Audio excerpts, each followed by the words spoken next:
नमस्कार। ज्योतिष विषय के अंतर्गत आज हम लोग बृहत पराशर होरा शास्त्र के अध्याय 25 के नवमेश फल अध्याय को समझेंगे, भाग्येश फल अध्याय को समझेंगे। अर्थात किसी की कुंडली में जब आप नवम भाव के अधिपति को विभिन्न भावों में देखेंगे तो बृहत पराशर होरा शास्त्र के अनुसार क्या फल समझेंगे, उसकी बात आज के वीडियो में होगी। उत्तर भारतीय कुंडली में यह भाव नवम भाव है। 1 2 3 4 5 6 7 8 9।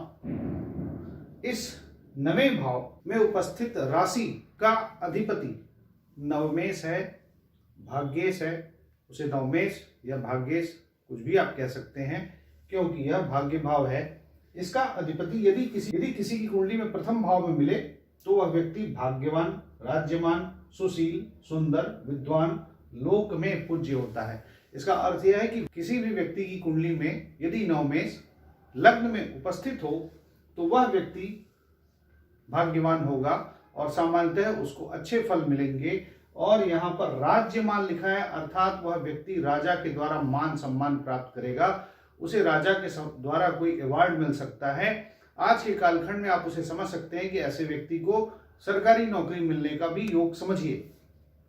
उसके बाद जो अगला भाव है नवम भाव का अधिपति यदि किसी की कुंडली में द्वितीय भाव में मिले तो वह व्यक्ति पंडित है, लोकप्रिय है, धनी है, कामी है, स्त्री, पुत्र और अन्य प्रकार के आदि सुख से युक्त है।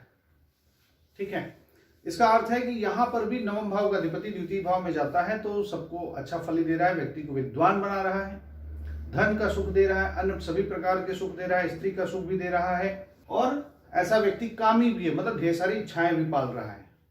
उसके बाद जब भाग्य भाव का अधिपति किसी की कुंडली में तृतीय भाव में आप देखेंगे तो वहां पर व्यक्ति भाई के सुख से युक्त, धनी, गुणी, रूप और शील से युक्त। शील से युक्त का अर्थ है चरित्रवान, तो व्यक्ति चरित्रवान भी है और हर प्रकार के सुख इसको भी मिल रहे हैं। भाई के सुख से युक्त है, यानी इसको भाइयों का भी समर्थन बहुत है, बड़ा ही लकी है इस मामले में। इसके बाद भाग्य भाव का अधिपति यदि किसी की कुंडली में चौथे भाव में आपको मिले तो व्यक्ति सवारी के सुख से युक्त। सवारी के सुख से युक्त यह है कि पुराने समय में घोड़ा, हाथी जिसके पास था उसको सवारी का सुख था, रथ का सुख था। आज के कालखंड में आप ये समझिए कि उसको मोटर बाइक से लेकर के बड़ी कार तक और हवाई जहाज तक हर प्रकार का सुख मिल सकता है, ऐसी संभावना बताई गई है। इसके साथ साथ सब संपत्ति से युक्त और मातृभक्त होता है, ऐसा व्यक्ति अपनी माता का भक्त होता है, यह भी विशेष बात हो गई।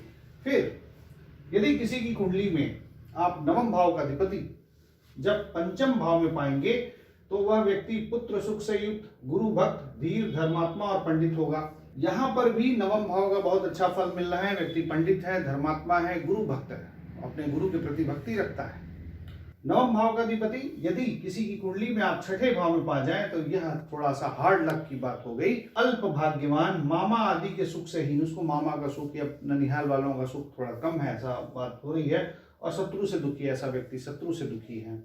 फिर नवम भाव का अधिपति यदि किसी की कुंडली में सातवें भाव में मिल जाए तो व्यक्ति का स्त्री के द्वारा भाग्योदय हो रहा है। स्त्री के द्वारा भाग्योदय या पत्नी के द्वारा भाग्योदय, विवाहोपरांत भाग्योदय, इस प्रकार से आप समझ सकते हैं। गुणी, यशस्वी और श्रेष्ठ होता है, ऐसा व्यक्ति गुणी भी है, यशस्वी भी है, श्रेष्ठ भी है, हर प्रकार के गुण से संपन्न है। जब नवम भाव का अधिपति किसी की कुंडली में अष्टम भाव में आप पाएंगे तो वह बहुत अच्छी स्थिति नहीं है। व्यक्ति भाग्यहीन है और बड़े भाई के सुख से हीन है, उसको बड़े भाई का भी सुख नहीं है, ऐसा पुस्तक कह रही है।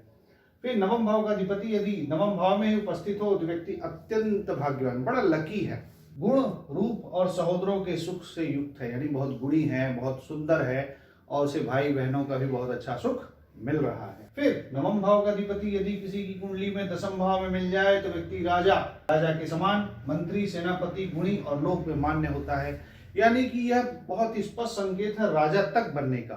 तो किसी भी व्यक्ति की कुंडली में यदि आप नवम भाव का अधिपति दसम भाव में देख रहे हैं तो यह बहुत बड़ा संकेत है राजा या राजा के समान होने का। अर्थात आज के कालखंड में आप यह समझिए कि इसको सरकारी नौकरी मिलने का बहुत विशेष योग हो गया। अब नवम भाव का अधिपति किसी की कुंडली में यदि आपको एकादश भाव में मिल जाए तो व्यक्ति नित्य लाभ करने वाला, उसको प्रतिदिन किसी प्रकार का लाभ हो रहा है, यानी व्यापार में लाभ। गुरुजनों का भक्त, अपने गुरुओं का भक्त है, गुणी है और पुण्य आत्मा है, बहुत अच्छी आत्मा है, अच्छे अच्छे कार्य करता है, पुण्य में रहता है। फिर नवम भाव का अधिपति यदि किसी की कुंडली में द्वादश भाव में चला जाए तो ऐसा व्यक्ति भाग्यहीन है, शुभ कार्य में अधिक खर्च करने वाला, मतलब अच्छे कार्यों में बहुत खर्चा करता है, वो थोड़ा सा भाग्यहीन है, थोड़ा हार्ड लक है उसका, और अतिथियों के आदर सम्मान में भी खूब पैसा खर्चा करता है। क्योंकि नवम भाव का अधिपति जब द्वादश भाव में चला जाएगा तो व्यक्ति धर्म के कार्यों में बहुत खर्चा करता है, धर्म के कार्यों में खर्चा करके वह अपने खर्च से परेशान भी रहता है। ऐसा जो है भाव है इस पुस्तक का, इस ग्रंथ का।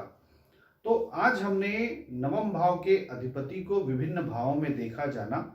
आगे हम लोग दसम भाव के अधिपति की भी बात करेंगे, और इस वीडियो में हमने सरकारी नौकरी के भी 2 योगों की बात की। यदि किसी की कुंडली में नवम भाव का अधिपति लग्न में अथवा दशम में बैठा हो तो ऐसे व्यक्ति को सरकारी नौकरी मिल सकती है, ऐसा भी हमने बात किया।